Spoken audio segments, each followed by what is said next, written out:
Hello and welcome everyone. खूप दिवसांनी आज ब्लॉगची सुरुवात करतोय. आज हनुमान जयंतीच्या निमित्तानं आज सुरुवात करावं म्हटलं. काय सकाळी लवकर उठून निघालो मार्केटमध्ये. जाता जाता हे बारकासारखं अंगावरच येतं आहे. मग चालत चालत निघालो आपलं यार्डात रोजच्यासारखं.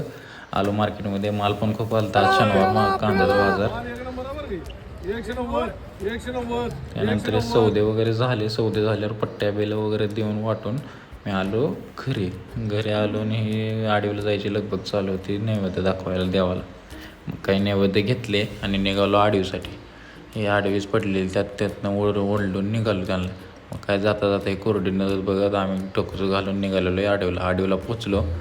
भैरवनाथचं दर्शन घेऊन हे गुलालानं सगळं भरून गेलतो. नंतर देवाची आरती वगैरे झाली. आरती झाल्यावर आम्ही ढोल ताशा बघत बसलो.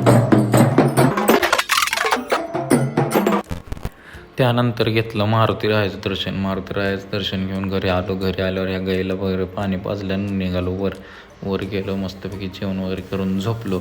नंतर मग थोड्या वेळानं उठलो आणि निघालो परत जिमसाठी. मग तेव्हा पण ही बारकासारखं येतेच आपल्यापाशी. नंतर गेलो जिममध्ये. आज घेतला लेगचा वर्कआउट घेऊन गेलो आपल्या शक्तिपान शॉपचे मालक भैया यांच्या दुकानी. काय तिथनं मग गेलो घरी. डायरेक्ट बॅग टाकली घरी आणि निघालो संदेश भैयाची गाडी घेऊन आडीवला परत एकदा.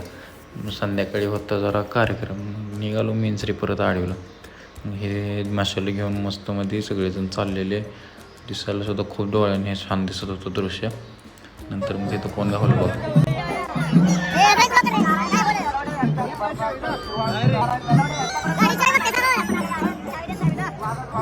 अनुभवाला भेटलो आणि काय झालं नाही असं होतच नाही. मग ही कावडची मस्त बघितली.